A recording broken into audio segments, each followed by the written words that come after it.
Айде! Янко дойде и донесе храна на козите. Ден, който не спря да вали, Янко безстрашно отиде до запасите ни с тракторчето и взе балата с люцерна. Ето го нашия герой! Махай, махай! Не съм герой, това е ежедневие. Това за мен е добава с лекота. Всеки ден дъжд вали, бури има. Ние си храним козичките на село и сме щастливи.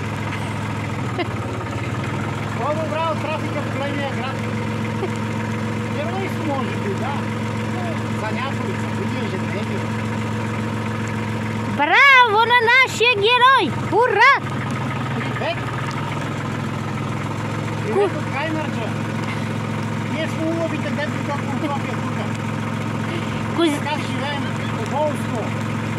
Колко ни е прекрасен деня, минава в фини занимания.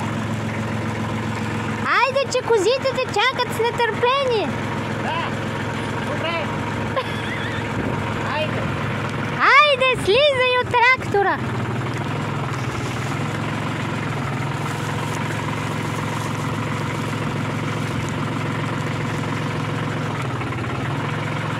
Сега той майсторски ще сложи тази огромна бала люцерна върху тези дъски, които ще помогнат тя да остане суха.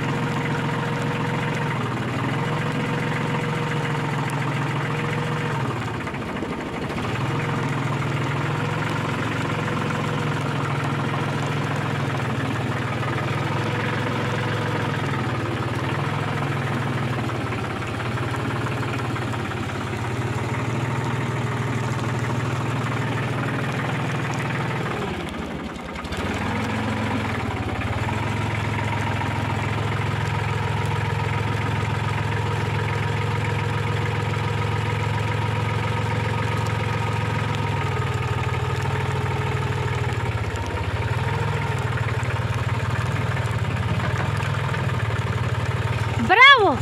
Абсолютно майсторски беше направено това. Малко хора биха могли да направят такова нещо. Браво! Янко владее машината абсолютно. Не си мислете, че е много трудно, когато човек обича малката бялка, е готов на чудеса и прави всичко с лекота. Разбраха ли? Айде! Айде доскоро от Кайнарджа! Предаването води Вела, най-големият и велик журналист на планетата!